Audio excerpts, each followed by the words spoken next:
Well, thank you. I wanted to welcome you to this very special event, both those in the room and those joining us virtually and watching from other spaces around the world. But particularly, I want to welcome the people who are in learner and comfortable seats, so you're very much with us. I'm Laila Abulogod, and I teach anthropology and gender studies here at Columbia and direct the Middle East Institute. Among the many wonderful intellectual communities that I have the privilege of belonging to here, I want to mention the most relevant one for today. I'm a member of the faculty of the Center for Palestine Studies, the only such center based in an American university, dedicated to the academic... Thank you.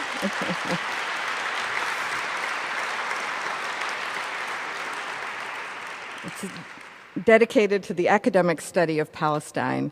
And the center's mission is to foster sustained interchanges among scholars and students and to advance the production and circulation of knowledge about Palestinian history, culture, society, and politics. Now, I don't want to take too much time away from our remarkable speakers today, but I do want to first thank those who've helped make this event possible. And I want to single out Mariam Zuhni and Dalia El-Zain. Thank you.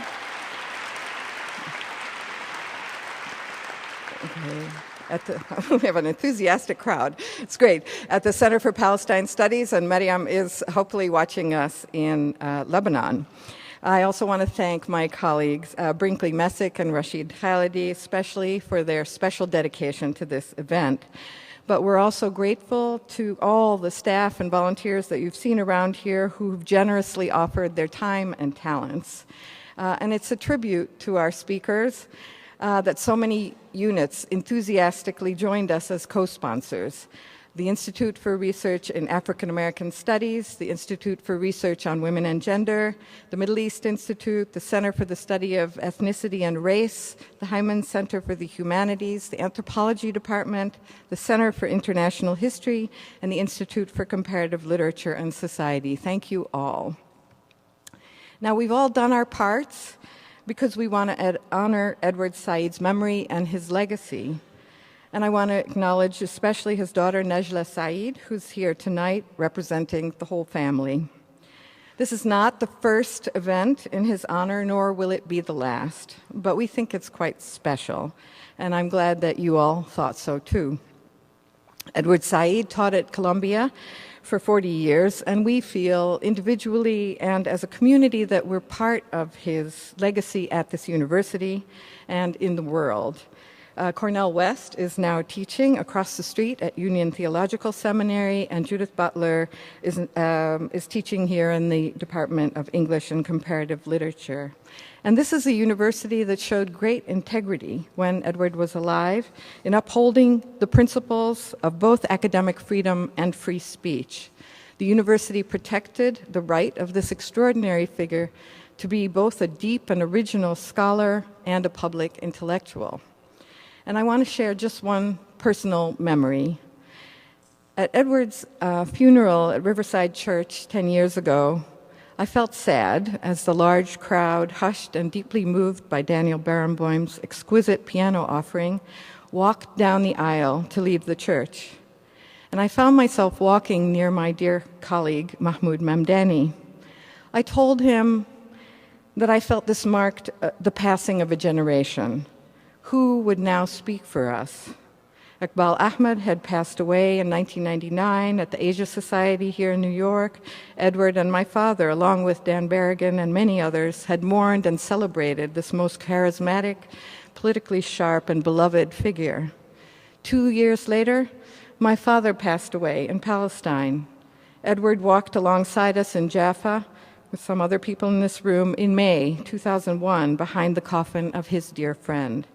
And now, 2 years later, Edward Said. And I'll never forget what Mahmoud said. It's now up to you. But who among our generation could measure up? I thought then. And I think tonight on this platform, two of the most remarkable people of this generation have stepped forward. carrying the mantle, but speaking in their own distinct voices and from their own standpoints. Their critiques of injustice are clear and principled, their moral vision is exemplary, and their intellectual brilliance is unquestioned. Like Edward Said, they are teachers and scholars of huge distinction. And like him, they're at the same time public figures who speak out courageously about the major political and social issues of our time. Now, in talking about his work on the question of Palestine, Edward explained, as a quote, "I've been unable to live an uncommitted or suspended life. I've not hesitated to declare my affiliation with an extremely unpopular cause," unquote. Now, what I admire so much about Judith Butler and Cornel West is they're the same. They do not live uncommitted lives. They're intellectuals and philosophers who've shaped how we think about power, gender, race, injustice, and the value of human life. And they've not been afraid to think and talk about the situation of Palestinians, the consequences of Zionism, the violent policies of the Israeli state, and the links between forms of domestic and international injustice. They have affiliated with an unpopular cause. They didn't have to. But in doing what we New Yorkers are urged to do all the time now, if you see something, say something, I think they've given many more people that ability to see and to speak. And I'm talking about the next generation. Now, for me, these are two moral and intellectual giants of our generation, and I know they're not the same height, but I've admired them since I first met them, both coincidentally in Princeton around 25 years ago. And I'm so grateful on behalf of the Center for Palestine Studies and everyone else for their generosity in accepting our invitation to come talk with us and to each other. I know you're here because you want to know, because you know who they are and you want to hear them. So I won't go into their accomplishments. You have a little flyer with bios. But to help get the conversation started, I will turn things over now to James Seamus. Familiar to some as a brilliant film theorist and professor at Columbia, some as a producer who's been keeping serious cinema alive, and to others as a screenwriter and longtime collaborator in the good sense of Ang Lee, who's joined us tonight too. He's also on the faculty of the Center for Palestine Studies. So please join me in welcoming Judith Butler, Cornel West, and James Seamus to talk about Palestine and the public intellectual in honor of Edward Said.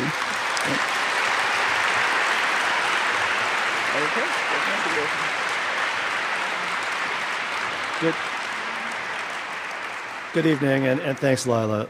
Let me briefly lay out the format for tonight's event, meditate a bit on some of the questions its title might suggest to our speakers, and commence with the first question. Let's begin by acknowledging that this was a very hot ticket, and more on that in a second, and that tonight we are in, to borrow a phrase both from Israeli jurisprudence and from Judith Butler's recent work, a lot of absent presences.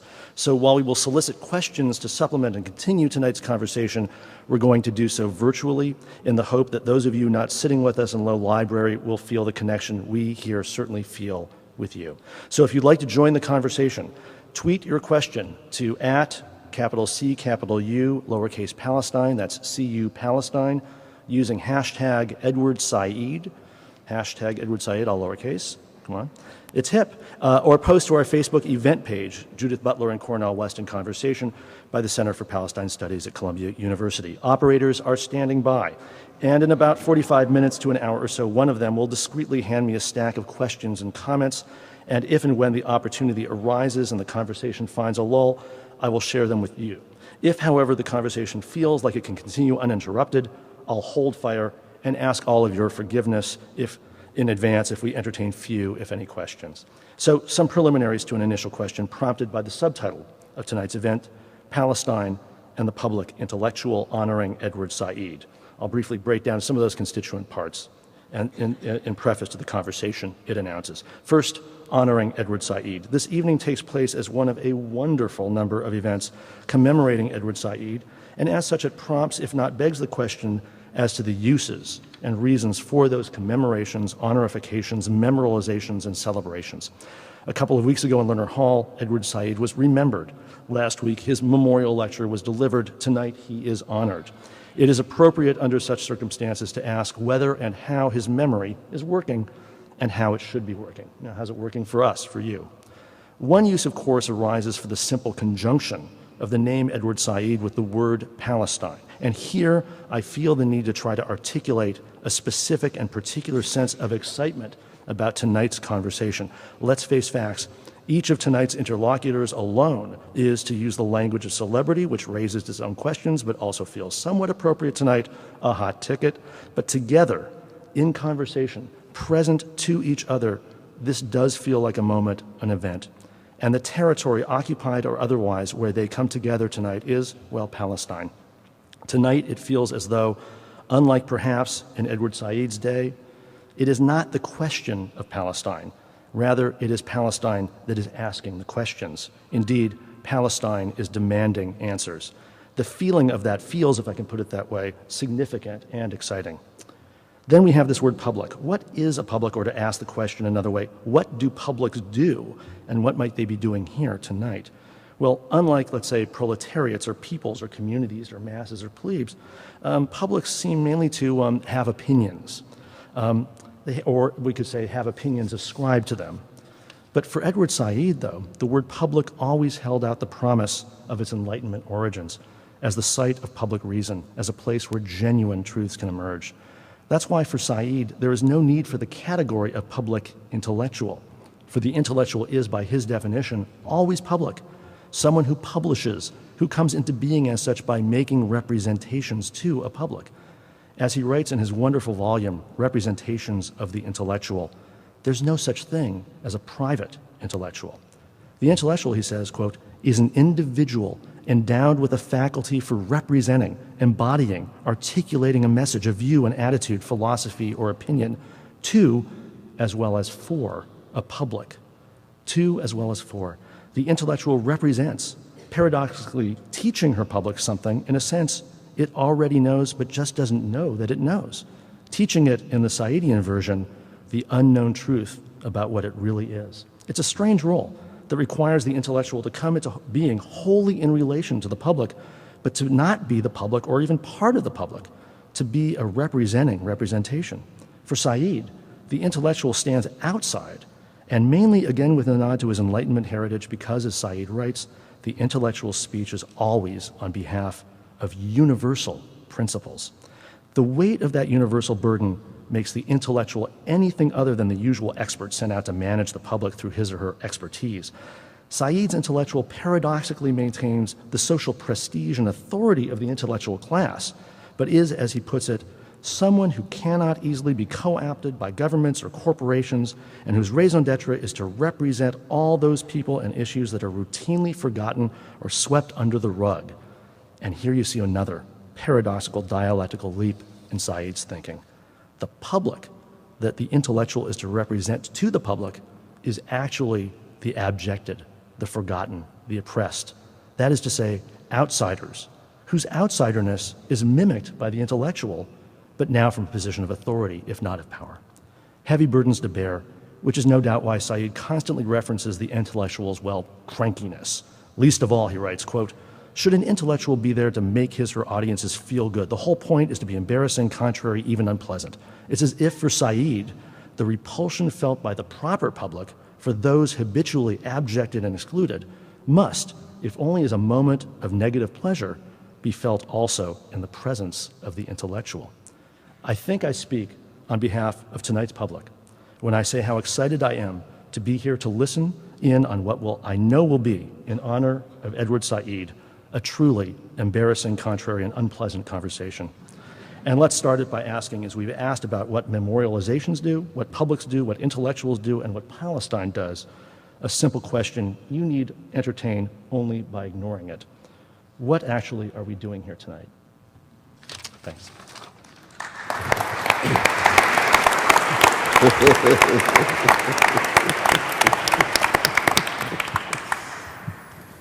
How are we doing?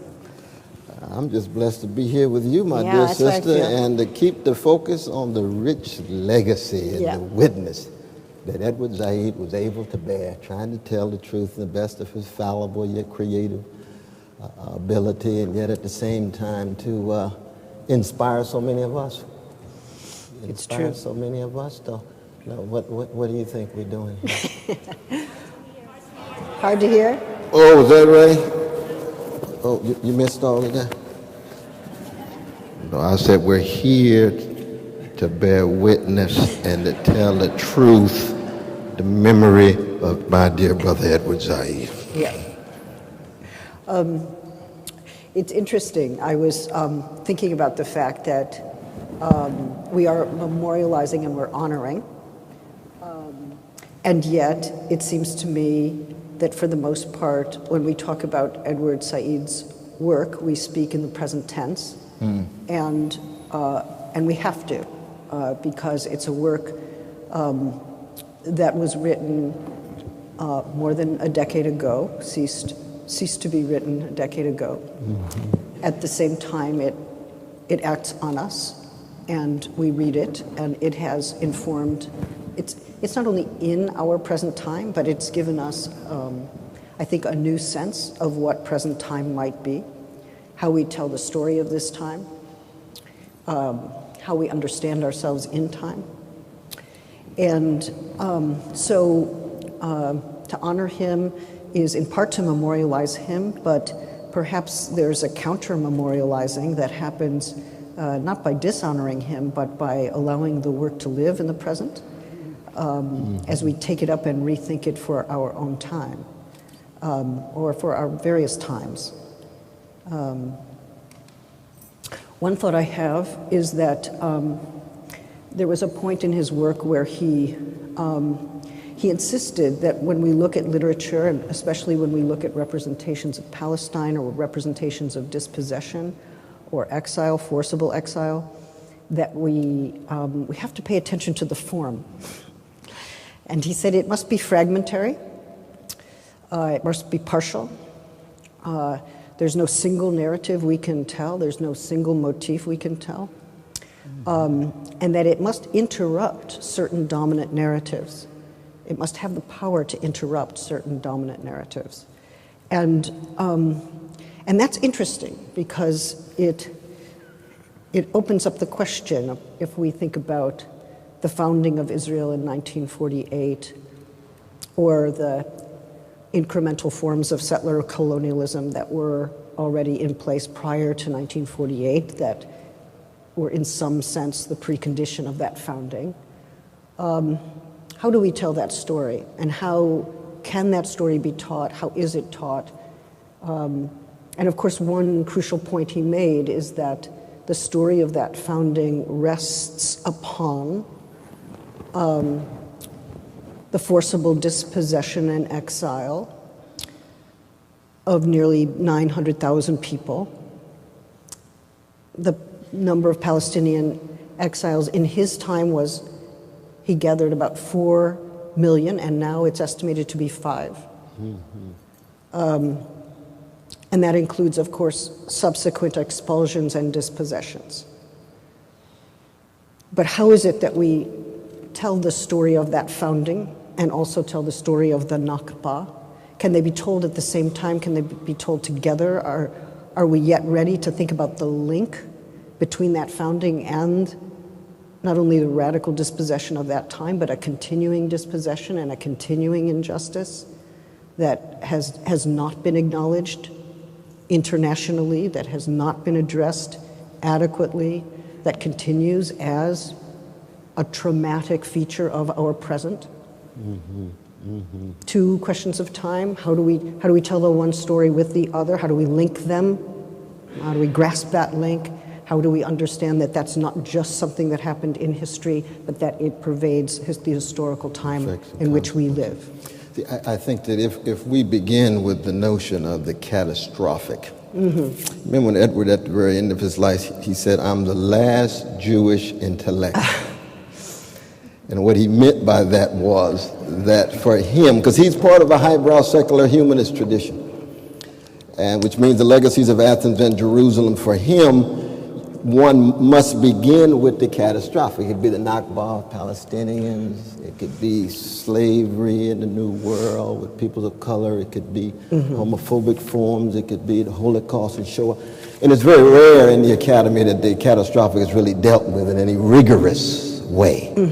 So Edward comes along and says, well, I am a secular humanist. Like Hayden White, like Eric Albach, I am a student of Vico.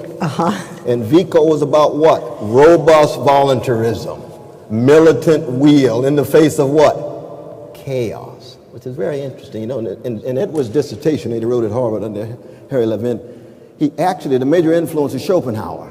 People forget about that in Edward's early work. He and I used to talk about that all the time. I was blessed in 1977 when I first arrived here. I went straight to Edward's lectures, and he was lecturing on Lukács, Goleman, Raymond Williams, mere old Marxism, literature, and so forth.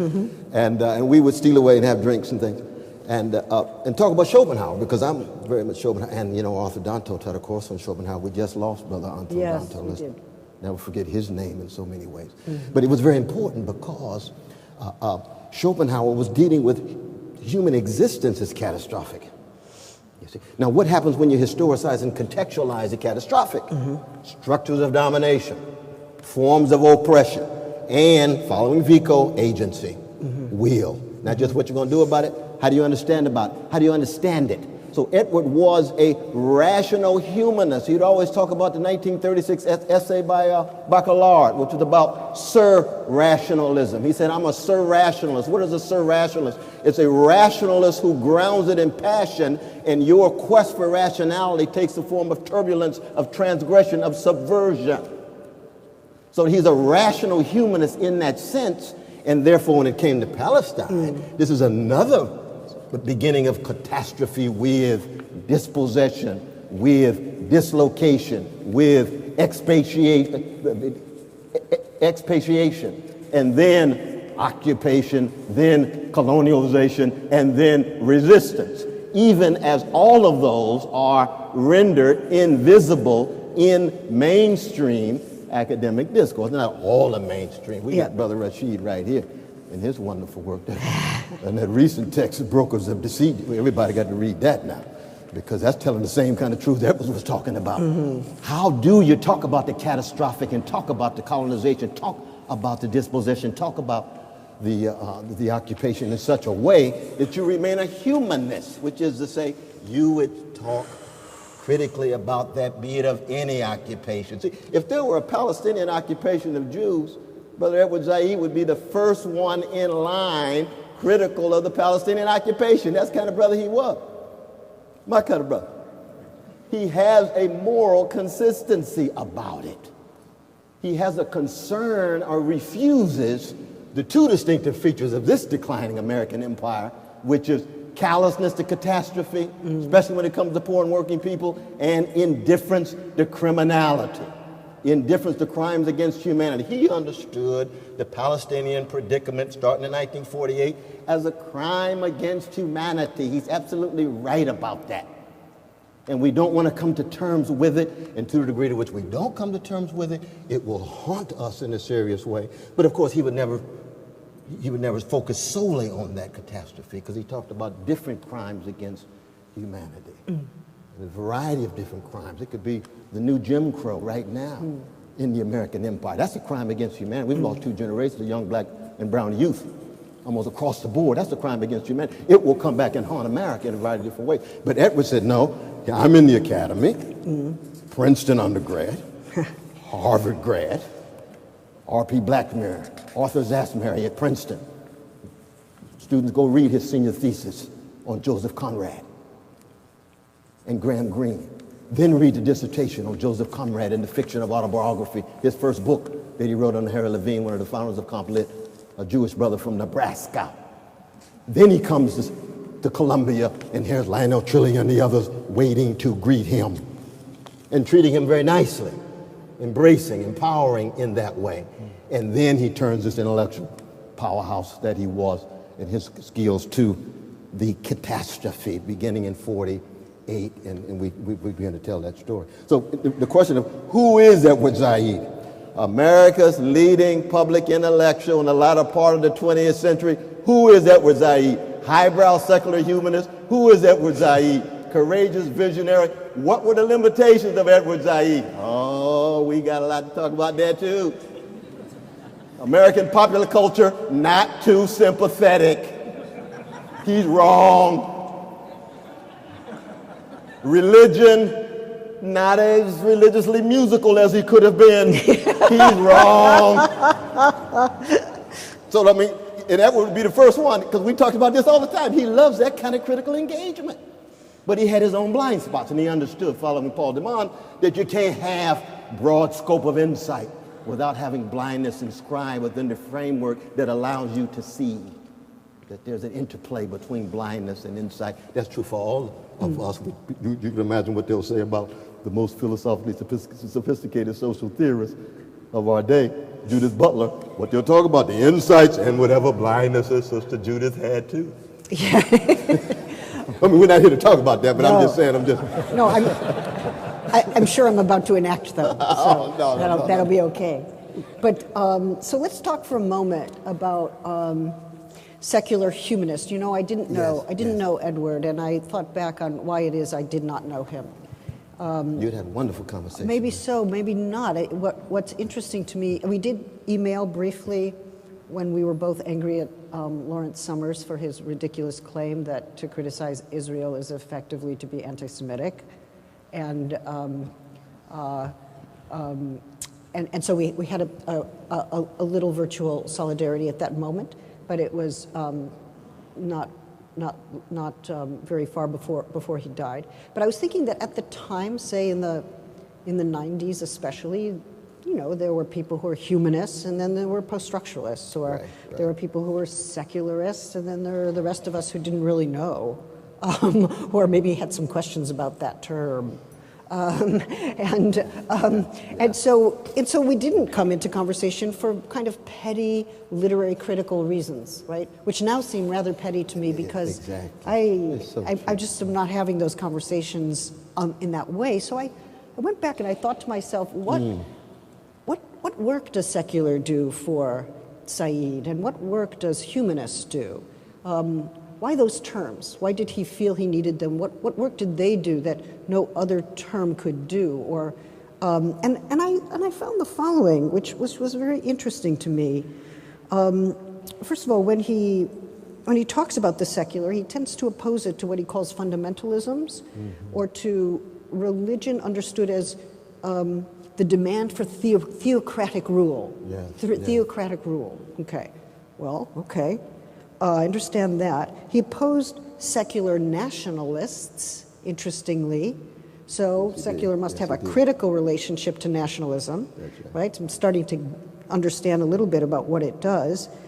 But what it seems to do more often than not is to name possibilities of connection or translation among exiled peoples, right? He wanted to hold out for that.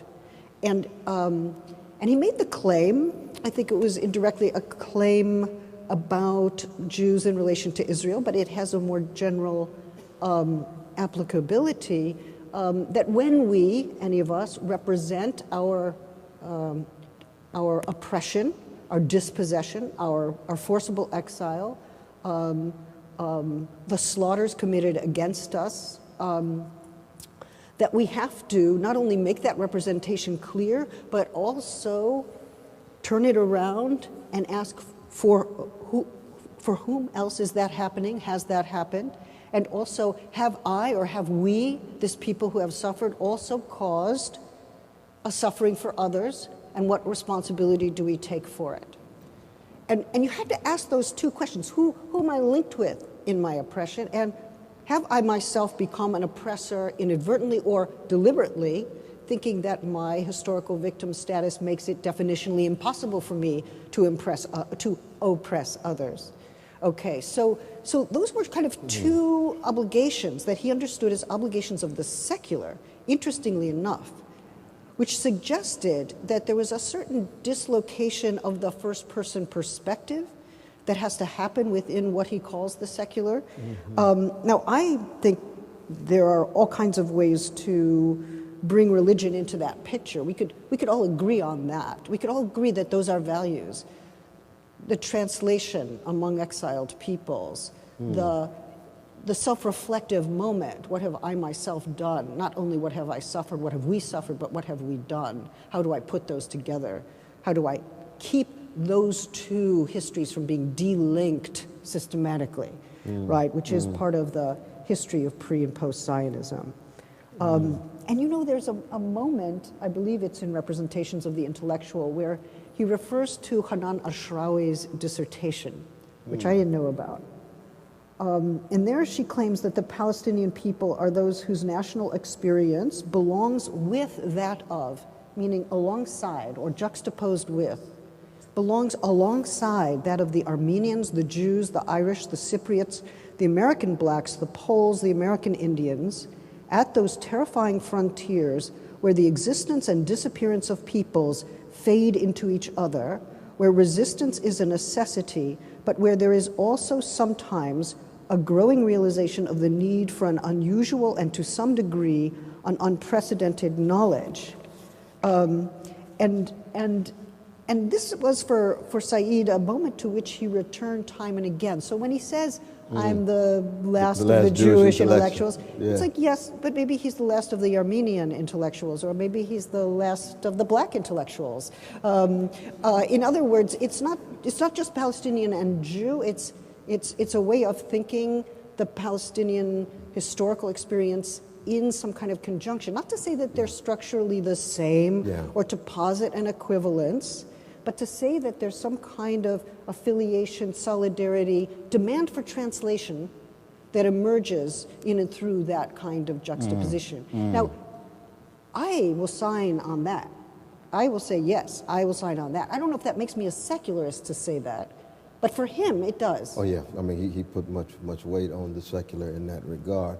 But what's fascinating is that, see, on the one hand, one could argue that there was a certain religious tone deafness in a narrow sense in Brother Edward. On the other hand, he wrote some of the most beautiful, insightful reflections on Kierkegaard and on Gerard Manley Hopkins in Beginnings. And those are Christian thinkers. Those are Christian thinkers. At the same time, you think, for example, who some of his heroes were when it comes to intellectual models. Jonathan Swift, Tory. Well, what is it about Jonathan Swift? You remember his definition of intention in Beginnings is the link between idiosyncratic view and communal concern. That's the definition of it in that 1975 text. And what is it about Jonathan Swift? He's wrestling with the catastrophic, especially the Irish question, as with Edmund Burke and others. He's unbelievably, magnificently, this is where Harold Bloom and Edward Said come together. Because for Jonathan Swift, both of them are the towering satirical writers in the English language, Tell the Two Tubs and so forth. Who's the other hero of Edward Said? Glenn Gould. That's in the late style essay, right? With the introduction by Sister Miriam herself, which is wonderful, and Michael Wood. Now, what does it mean for a secular humanist intellectual to view a classical pianist as the model of what it is to be an intellectual? Well, what does he say in that essay? He says Glenn Gould was able to bring together a idiosyncratic and profound subjectivity. Same theme. And this book was written published after he died. This was a text he was writing on when he died. And of course, the text on, what is it, humanism and secular humanism? And, you know the text, what's the name of that? I'm not quite sure. Secular criticism as democratic, something. Humanism and democratic criticism. Humanism and democratic criticism. That's the last book he finished. But he was working on late style. And when you get to Glenn Gould, he says, well, Glenn Gould is able to bring together a form of rational pleasure, or bringing together the rational and the pleasurable in a radically transgressive way that links idiosyncratic view with communal concern. So he has a consistency in his corpus now. So now what would be exilic about Glenn Gould? Everything. But he's not Palestinian, he's not black, and so forth and so on. What is exilic about Jonathan Swift? Nearly everything. But he's a right-wing Tory too. And that was very critical of that. But there's other elements in his literary practice, in his Weltanschauung, in his worldview that Edward embraces wholeheartedly. And of course, the other hero was Adorno. Yeah. And Adorno was half Jewish in terms of, lineage, but in terms of his practice, if Jew or Armenian or black or gay or lesbian or working class or whatever is a metaphor for those who have critical distance from a mainstream and a streamlined, deodorized set of discourses that don't want to come to terms with the catastrophic, the underside of that mainstream, then you are Jewish intellectual, Armenian intellectual, whatever you want to call it. For Edward, it was Jewish intellectual because he's looking at the history of Western civilization. I mean, look at the history of Western civilization, the persistence of that catastrophe hunting Jews down. And then the irony of those Jewish brothers and sisters of conservative bent and centrist bent. We're not talking about Jewish radicals. We're not talking about Jewish communists. We're not talking about Jewish left-wingers. Jewish conservatives and centrists in 1948 who engage in a discourse that hides and conceals the suffering of precious Palestinians as they undergo dispossession, as they undergo expatiation, as they undergo occupation after 67, to this very day, at this very moment, a level of very, very vicious form of colonization. And for Edward, for him, it's a kind of seamless web with all of the dissonance and all of the contradictions shot through in terms of his own self-understanding in this regard. He talks about C.L.R. James, he talks about James Baldwin, he talks about Malcolm X in this text. And he puts C.L.R. James and Adorno together. Absolutely, yes he does. Yes he does. But I guess I would just add that it's also the liberal Zionist Jewish community which keeps that that's true. that keeps that narrative in place. So it's not just conservative and right-wingers. Well, for me, liberals are centrists these days. Okay, Yeah. liberals are centrist. But also, interestingly enough, some of the writings that supported the kibbutz movement also were solidly within settler colonialism. No, that's true. Gabriel Peterberg, I think, lays that out in a pretty convincing way. So we have to wonder about what it is to think about Zionism, perhaps, even in some of its left-wing modes, as being complicit with settler colonialism, even on the left, even what is called the left. And one of the discursive problems we've got, right, is what do we call the left? Who's left? That's right. Who's left of the left? What's left of the left? Absolutely. But also what gets to be called the left, which is still maybe part of a colonial project. And that's where I think he thought intellectuals should come to the fore. He called it marshaling a certain kind of realism, alertness. He was especially enraged by inconsistency and uncareful thinking, so that we don't simply take some of these political designations as givens. We have to ask what work they do, what effacements they perform. Absolutely. But I think part of it, though, at least from my dialogues with Brother Edward, is that in the 1980s, I mean, we witnessed, of course, the increasing bureaucratization and corporatization of the university. Because Edward was in love with the university. He lectured right here. I'll never forget, I was sitting right on the front row. He lectured with the title, Home. That was the name of the lecture, Home. And he talked about Columbia University as home. And I told Edward, said, you got to be kidding, brother. But he says right in this text too, as you know, the university is the most utopian space in our society. Now, I don't agree with that. I think the Apollo on Wednesday night actually is. But Edward was invested in the university. Even as exilic as he was in his thinking, he loved the university context. And he saw the university undergoing commodification, bureaucratization, where critical engagement was pushed to the margins as big money more and more shaped the destiny and the agenda and the paradigms of the university. He's absolutely right about that 20 years later. And therefore liberalism more and more was not captive, but it was disproportionately shaped by a careerism in which hypocrisy and cowardliness Because a lot of the liberal Zionists, brothers and sisters, would call Edward and say, oh, you know, we agree what you're talking about. We just can't say that in public. I know. Why? Because they were scared. Because their careers were at stake. Because they didn't want to go against their friends. Because it made their Thanksgiving dinners uncomfortable.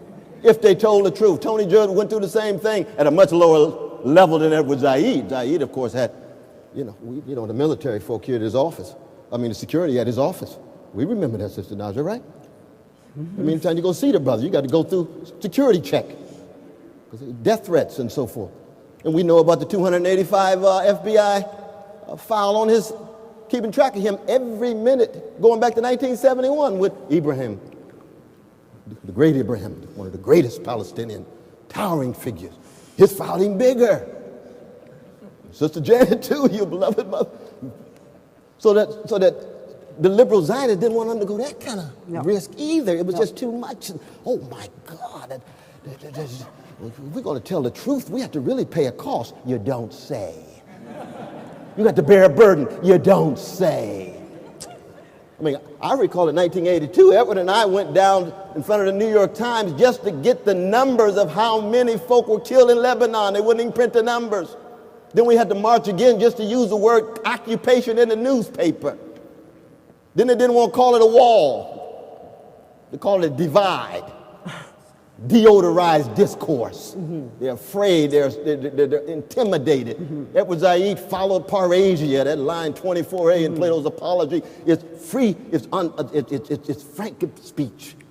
It's that, what is Foucault's definition? Fearless speech. Fearless speech. Yeah. Unintimidated speech. That's the cause of my unpopularity. That's what Socrates said. Edward said, yes, that's part of my tradition too. I got some plain speech about this catastrophe of Palestinians linked to not just the U.S. empire, but linked to the cowardliness of autocratic Arab countries who were tied to big oil interests. It's not just the pro-Israeli lobby in the conservative sense. It's the big oil dictation that allows for the Arab complacency and subservience, even as they talk about their concern with the Palestinians. Brother Rashid lays this out. He just lays it out clearly. It's the truth. I tried to lay it out in Democracy Matters in 2004. They call me an anti-Semite all the time. I said, you know what? Doesn't bother me. I'll tell the truth. You get marginalized? Tell the truth. Said, professor of terror, that's what Commentary Magazine said, right? He's a professor of terror for throwing one rock. But Israeli Defense Forces never called terroristic, ever, by the mainstream newspapers, right? You can kill 434 Palestinian children within weeks, what's happened in January 2009. Kill 1,400, right, when Obama was coming into office. What do you have to say, Mr. Obama? No comment. Nothing. What do you mean, no comment? Those children are just as precious as those precious Jewish children in Tel Aviv who are being killed. What are you talking about, no comment? Said's legacy makes all of us uncomfortable. Deeply so, even as we come back exercising our agency, because, again, as I said, we have our criticisms of Brother Edward. We wouldn't ever want to highlight him in such a way that he becomes somehow some grand deity at the head of a pantheon. That's not the Brother Edward I knew. No, not at all. He was wrong on jazz and a lot of other things.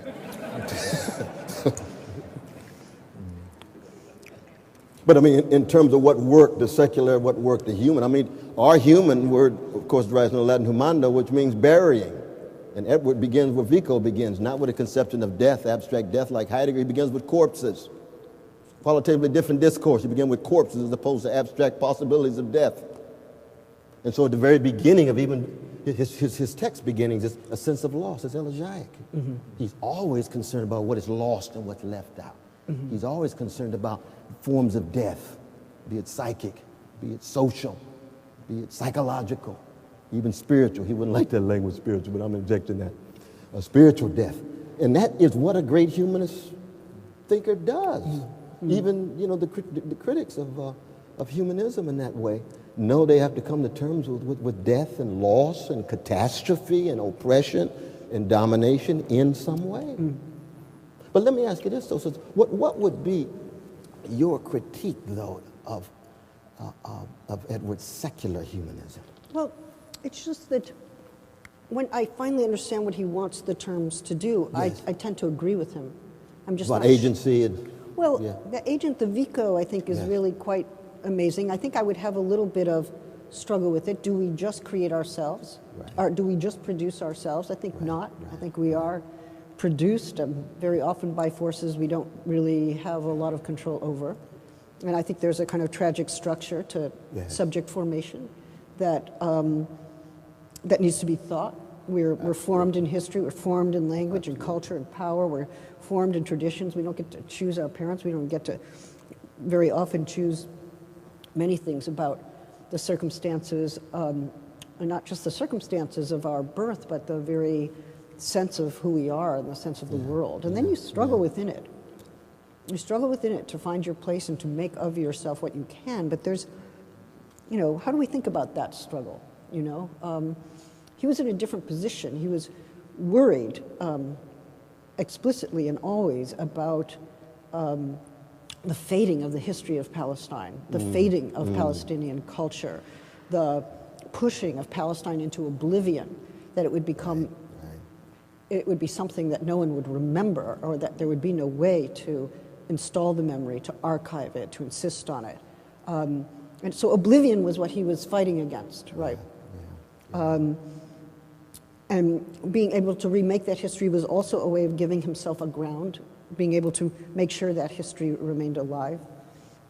And I think that's really, really important. But I think sometimes we're born into traditions that overwhelm us or encumber us or against which we have to struggle. And I think probably my own struggle with my own Zionist and Jewish formation has been one of those. I mean, the question of Palestine actually made me have to think very reflectively about what I was born into and what I was taught and how the world was told to me, what story of the world I was given. And I had to think twice about who are those people who told me that story and why were they doing that? And what story do I now want to tell, or how do I want to interrupt that one, which is right at the heart of the liberal Jewish political world. But so let me just say this, though. What I like and what I need, I mean, it's so funny that we were on different sides of a certain kind of intellectual spectrum, but now I don't think I can think without him. Sorry I didn't get to tell you. Fascinating.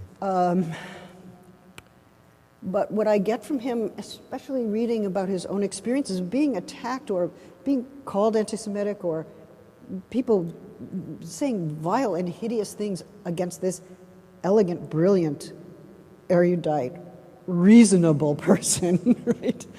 Deeply reasonable person, is that he says that the intellectual, who is, yes, always a public intellectual in the sense that when we publish, we're in the world and we put our stuff out there and we are exposed, who knows what's coming back or not coming back. It's a risk, he says. You have to reconcile the demands of your own self with the public demands upon you. And that was helpful to me. And he talks about alertness as a kind of virtue of the public intellectual, or the intellectual who is trying to respond to a certain kind of public demand or public situation. He uses the word vulnerability. He doesn't use the word courage so much, but he was courageous. Oh, yes.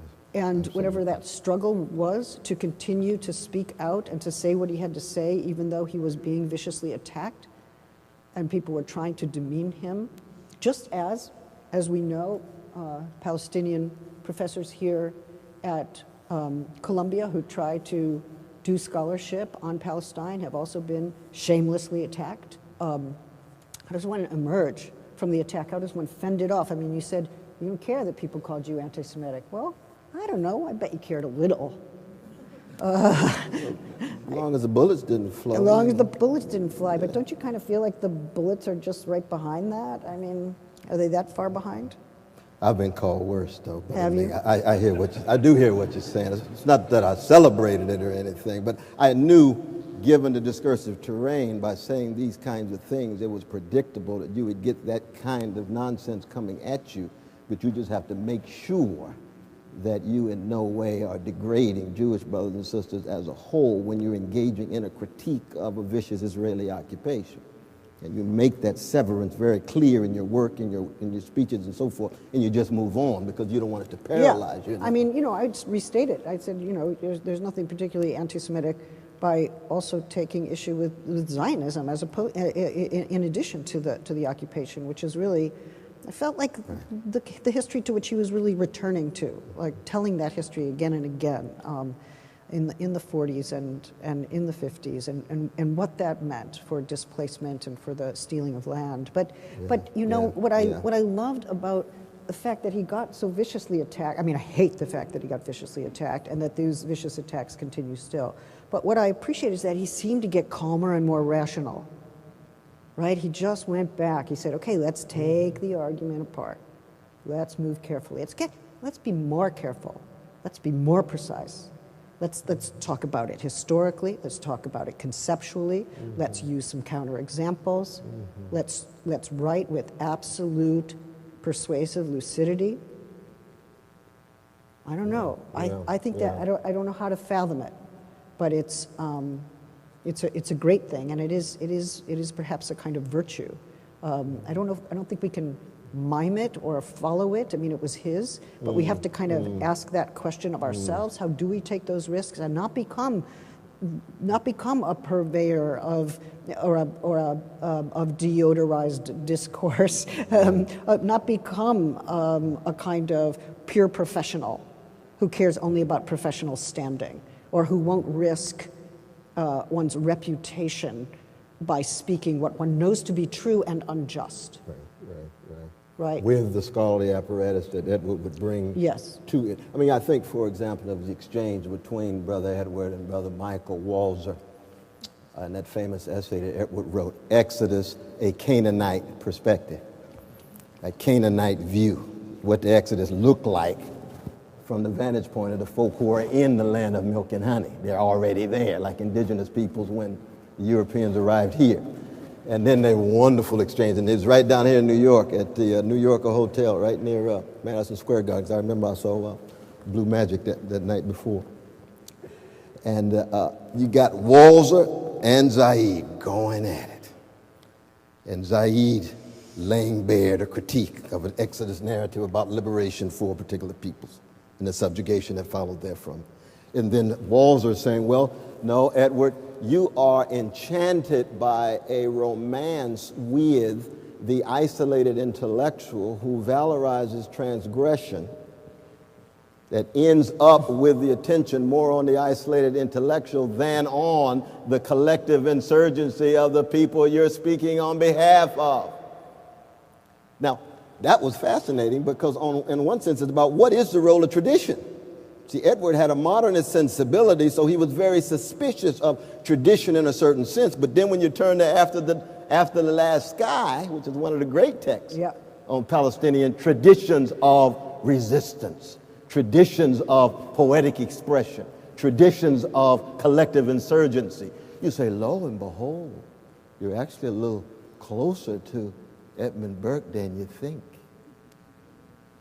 The Burke who talks about tradition as inescapable, not a traditionalist understanding of tradition, but a transgressive, subversive understanding of tradition that generates traditions of resistance.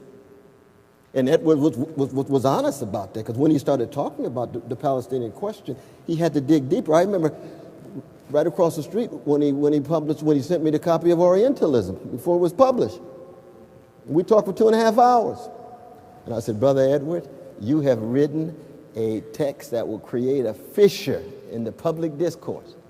But my one criticism is I don't hear the voices of those who have been orientalized at the level that I want. You're so concerned about the structure of the dominant discourse, they don't talk back enough. They don't respond enough. And what is a tradition? People, even in catastrophic situations, in melancholic spiritual conditions, oftentimes they still fight back. They resist politically, spiritually, collectively, and so forth. They sing spirituals. They create hip-hop as a genre in a declining American empire of economic inequality, political paralysis, cultural decay. They still fight back. And he said, think you got a point, Brother West. Think you got a point. And he would listen, and he'd respond right back. Subsequent text. Chomsky actually said the same thing to him because he showed me Chomsky's letter.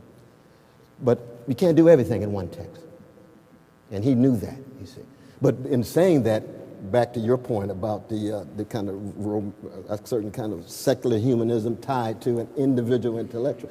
So that in the lectures there in London, representations of the intellectual, there it looks like he was going back to a certain kind of isolated intellect. He was talking very personally, very personally. And then he'd come right back in subsequent texts and talk about tradition as resistance again. So he's back and forth. Very complicated, sometimes contradictory, never fully confused, but always creative and challenging.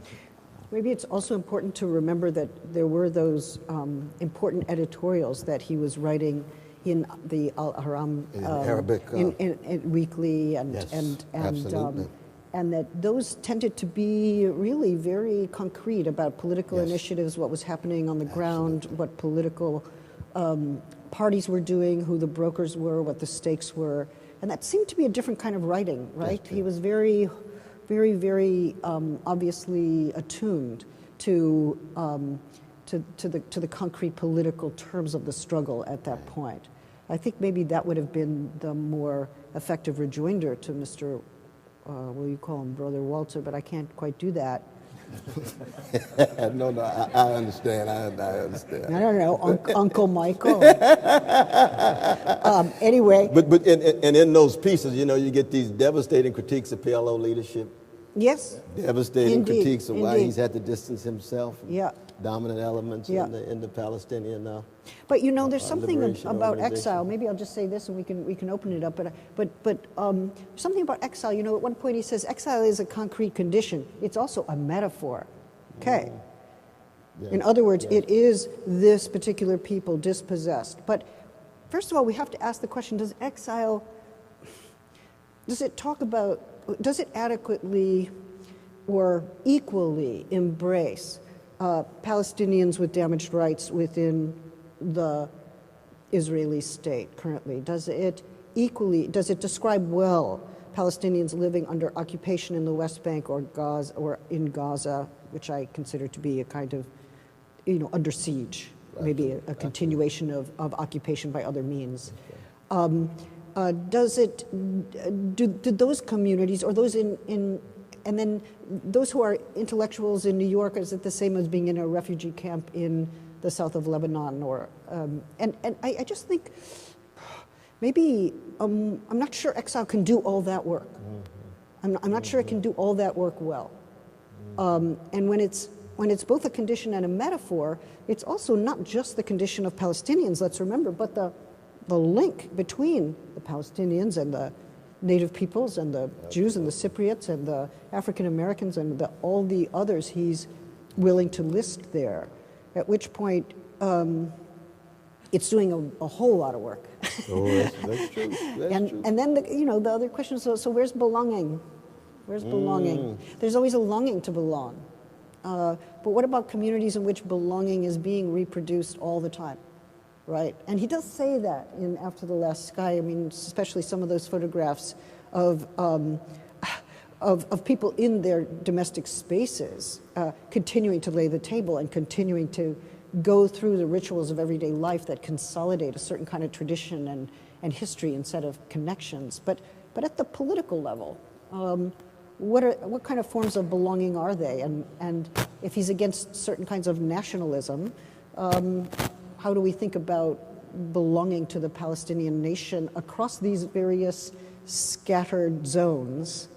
If it's not a nationalism, is there another language for it? Would have been interesting to push those questions about belonging and solidarity. Crucial question. And then the micro-social institutions, family, Edward Said and family. His sister just written this wonderful reflection on her own life and so forth. Played a very important role. As I mentioned, universities, very important. I was blessed to give a lecture at Northfield, Mount Hermon, where he went to prep school. And they're still talking about him there. William Spanos and others who taught him there. Because the brother was a genius. There's no doubt about it. Early on, you can see it. Blackmer told him that right there on Nassau Street in Princeton. That's 1950, what? When you come out of Princeton, 57, 58, something like that. 2 years after Ralph Nader. Ralph Nader came out, I forget which one. But I mean, in the mid-50s. So that he did have certain desire for longing that he didn't theorize. That was microsocial in the sense. It wasn't nationhood, but family, certainly friends, my God. His loyalty to me as a revolutionary, I almost said communist Christian, as a revolutionary Christian, unbelievable. And anytime you mention Christianity, Edward, you got to turn away, even though he came out of a Christian context from his grandparents and so forth, you see. But he had his own critiques and so forth. But the loyalty was so real, it was genuine. We had human connections. We found out he had leukemia. I said, brother, I'm getting down on my knees in your living room. I brought Reverend James Forbes and Reverend James Washington. 3 of us, we prayed for him right there. In September 1991, I'll never forget as long as I live. All of us had tears in our eyes. He let you pray for him? But he was secular. You got to hedge your bets. He was secular. You can say, you can fight this one on your knees, but I'm glad you're down there. But I'm secular now, y'all. But he knew the love was being expressed. That's the important thing. And that's microsocial, too, as opposed to a nation state or a political party. Yeah. So we got about 15 minutes, and I hold in my hand some questions. And just a reminder to those of you out there who might want to drop one in the next couple minutes, at CU Palestine, hashtag Edward Said. A question maybe to shift into the present, because it's been a remarkable journey and time spent. As you said, we speak of him in the present tense, but it's inevitable that we've been looking backwards too.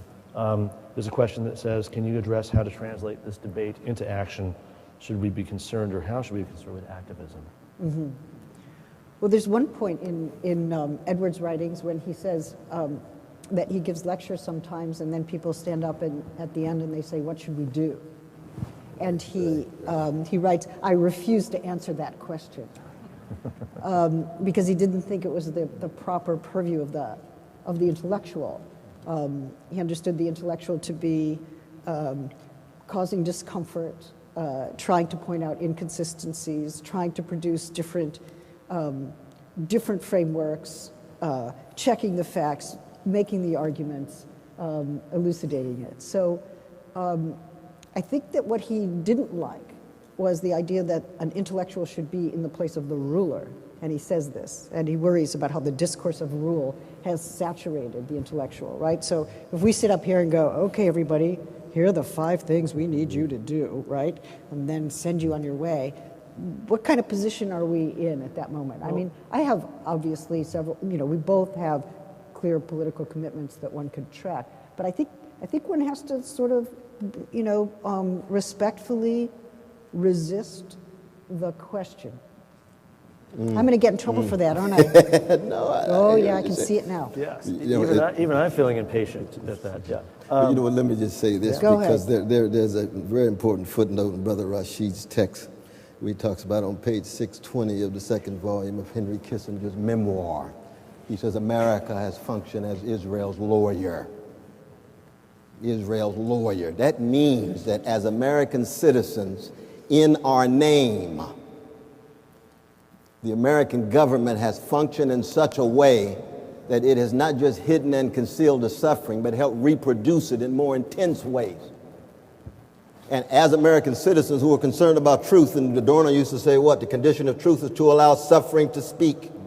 Everybody's suffering, anybody's suffering.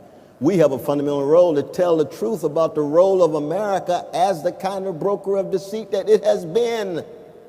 That's contrary to what happened in March 1945 when Franklin Delano Roosevelt told the head of Saudi Arabian Empire, we will not proceed unless we check with you, and we'll do nothing hostile to Arabs. That's March 1945 on the way from Yalta. And every president has violated that statement in a letter to the repressive, autocratic, regimenting Saudi Arabian regime. Every one. So it's a matter of trying to get that truth out. Honestly, in organized ways, supporting the young people. And a lot of this will be, a crucial role will be played by the young Jewish brothers and sisters who are willing to tell the truth vis-a-vis your mamas and your daddies. That you refuse to live in an empire, in a democratic experiment that does not treat other human beings with dignity and decency in our name. That's true for the Philippines, it's true for Guatemala, it's true for the West Bank, it's true for Ethiopia too, it's also true for China. But we're talking about Palestine tonight.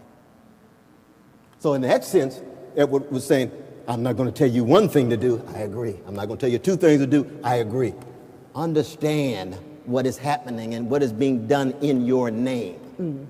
And your refusal to allow it to happen to the best of your ability, whatever form it takes. As a filmmaker, as a poet, as an artist, as a professor, as a chauffeur, as a sanitation worker, whatever it is, whatever form.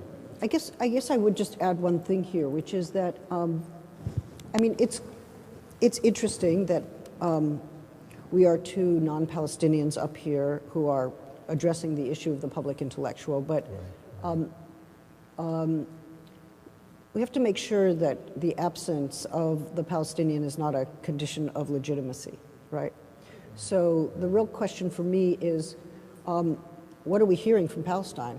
What are people in Palestine asking us to do? Is there a call to us? Is there a request? Are there ways of making solidarity with, say, the prisoner solidarity movement? I mean, I noticed that there was a solidarity between prisoners in Palestine and Pelican Bay. Absolutely. California. That was a moving, interesting solidarity. It's actually one that was initiated by the Palestinian prisoner organizations. What's the boycott, divestment, and sanctions movement asking us to do? What are they telling us about how our institutions are complicit with the reproduction of the occupation or the sanitization of Zionism more generally? Yes, how do we respond to that call? Those are two huge, widespread civil movements in Palestine, and they do ask for certain kinds of solidarity, and they do help us orient ourselves, since we don't want to be over here deciding what's the best thing to do for Palestine, right? Then we're technocratic intellectuals who are divorced from a democratic struggle, from a struggle for self-determination. That's right. From the outside, if you're going to decide what Palestine should do, then you're undercutting self-determination, and Palestine hasn't yet had self-determination. You know, that's the least we can do is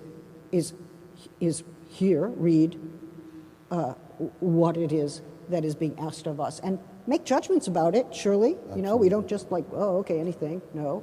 We make judgments about what we can do, how we can respond, what's the ethical and political call, and how does it resonate with me, and what can I do from within my position or from within my institution, within my religious institution, within my my family. And although I'm extremely pleased and honored to be with James, part of Jewish Voice for Peace, which I think has effectively made extraordinary solidaristic links with Palestinian grassroots organizations, especially the boycott, divestment, and sanctions movement. I think we have to make sure it doesn't just stay Jews and Palestinians. Yes. Because the solidarities that Edward envisioned were solidarities among colonized people and among the forcibly exiled, and so it's a broader kind of coalition, right? We can't just stay in that dyadic frame. Absolutely, very, very important. I must say, and that was the most elegant honoring of Edward Said's injunction against talking about activism by breaching it that I could have imagined. All so right. Thank you. We have two other questions that are somewhat linked, and they refer, I think, at least for me, back to that astonishing quotation from Mohammad Ashrawi's dissertation. The the last word of which was very surprising to me, when she talks about this collective sociocide and both bio and cultural death of all of these various folks over history, and ends with that this leads her to an unprecedented, and the word she used was knowledge. Yeah. Because I was waiting for unprecedented something, and knowledge was a surprise, actually, and a great one. Two questions. One's pretty depressing. Hasn't Palestinian culture already gone into oblivion? The other, connected to it though, how should Palestinians connect their suffering to the suffering of others? What is the role of allies? I think we've already addressed some of that in Mr. Rowe's recent remarks. Of allies. It's funny, I have to overcome my temptation to be slightly rude in relation to the question, and I feel like maybe you could take it.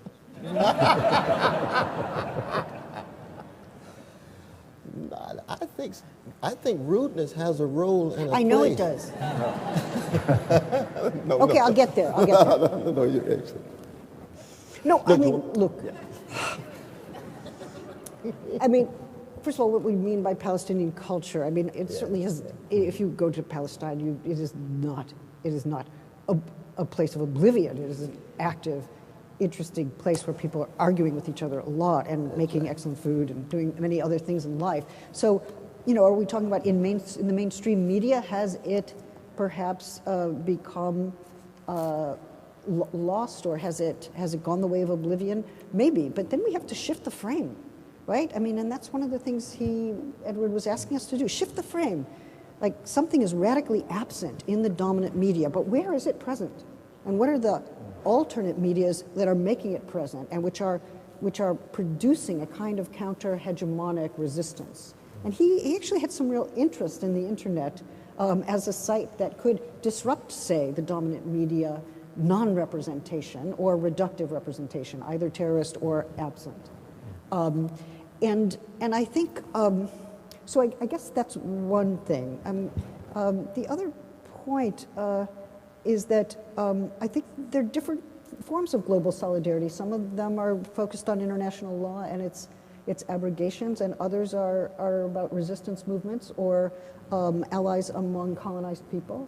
I've noted as well that there's some really interesting connections between first world peoples and Palestinians on the question of indigeneity, how to think about self-rule, how to make the claim for self-rule, how not to replicate certain forms of state sovereignty people don't seem to like, but still honor ideas of political self-determination or self-rule. Those are live questions. Those are intense, important questions, and one can't think them alone. One can't think them alone. In this one moment where he's talking about Adorno, he says it's not possible. He's citing Adorno to the effect that no one can have a cogent thought without that thought being thought elsewhere. In other words, it has to be thought somewhere else in order for it to be cogent here. It can't just be my private thought.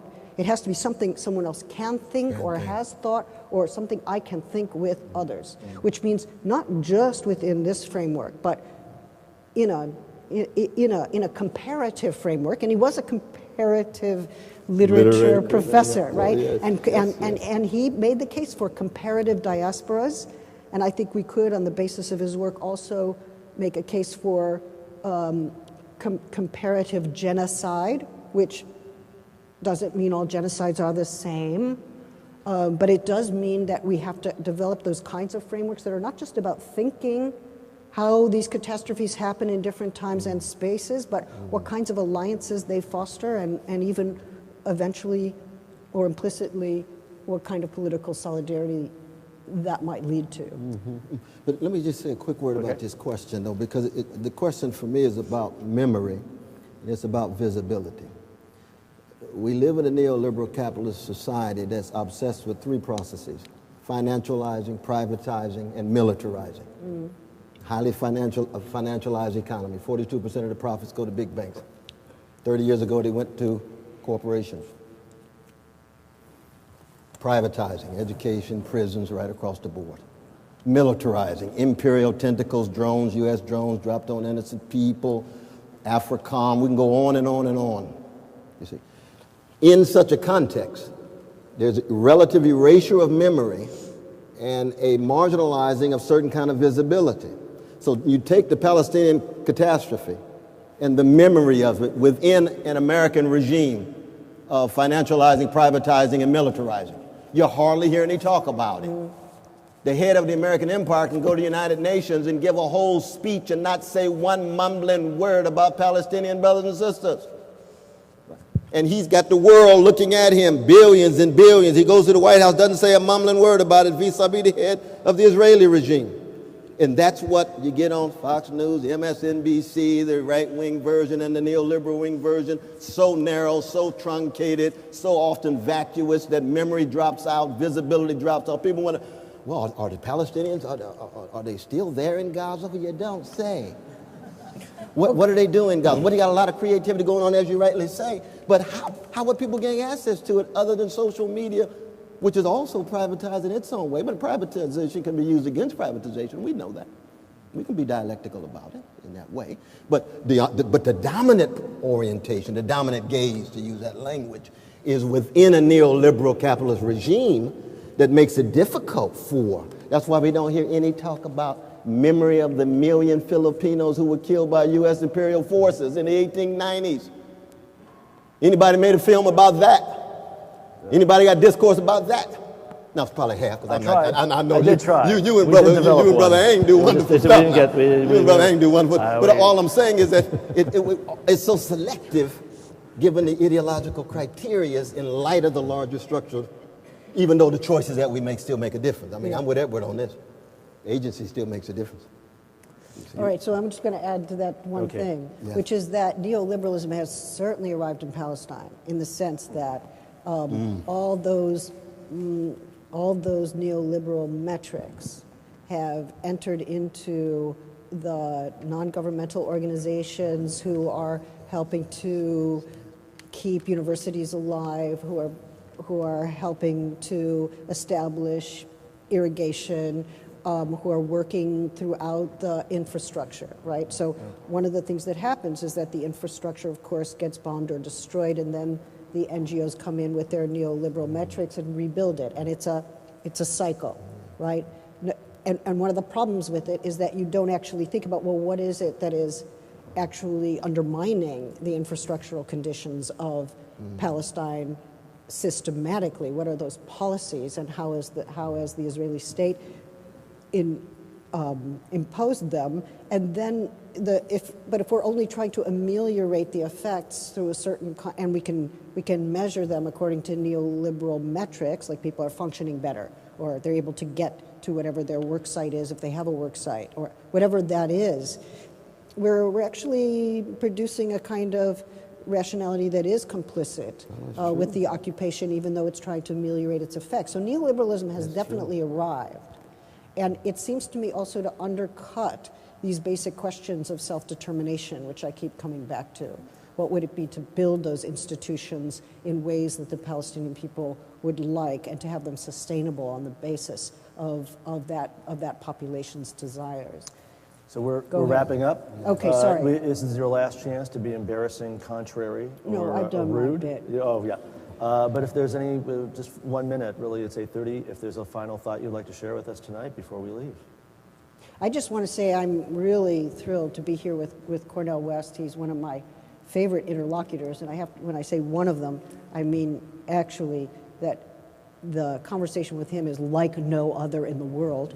And I treasure it every time. I treasure it every time.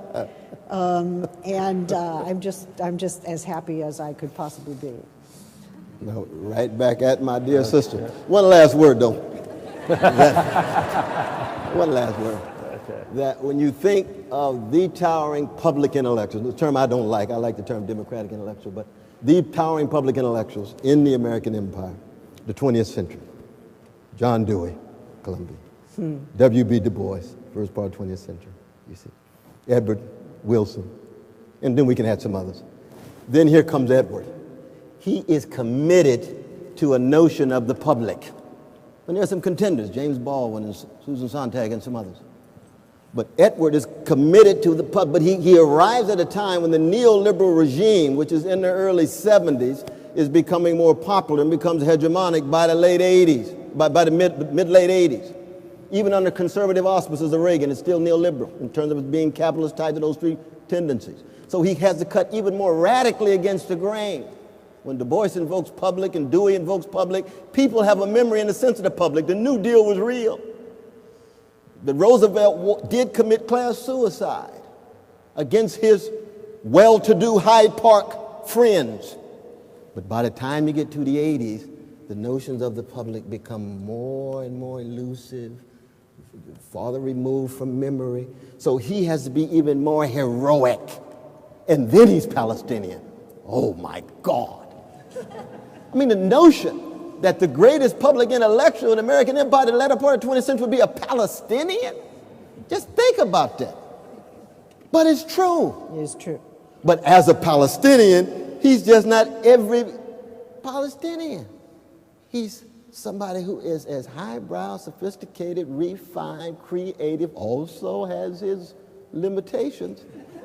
But he's courageous, open-minded, self-critical, and willing to bear witness in such a way that 10 years later, we could come to the same spot that he lectured and wrestled with for 40 years and still be on fire like he was, because he was always on fire. I love that about Brother Edward. I love that about him. It brings tears to my eyes and just thinking about all this energy that he would dispense. How could he do so much in so little time? He didn't have computers in the same way. You know? And the flights took more hours. Think of the level of sacrifice that took. When he found out he had leukemia in September 1991, he didn't stop. His brother Messick was telling me that he saw Edward give a lecture in the afternoon after having chemotherapy that morning, and he had more energy he'd ever seen of any intellectual behind the lectern. That's the kind of commitment the brother had, Edward Said. We love you, Brother Edward, and we'll never forget you. Okay. Well, I think Edward Said would say amen to that too. Thank you, guys.